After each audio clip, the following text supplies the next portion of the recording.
बवाल बड़ी माने तहार बूची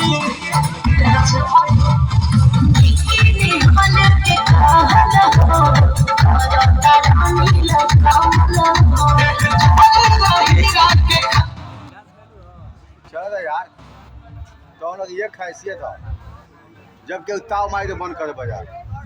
ना इज्जत नहीं जाने लगा अने नहीं लफड़वा होला इसे होला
Love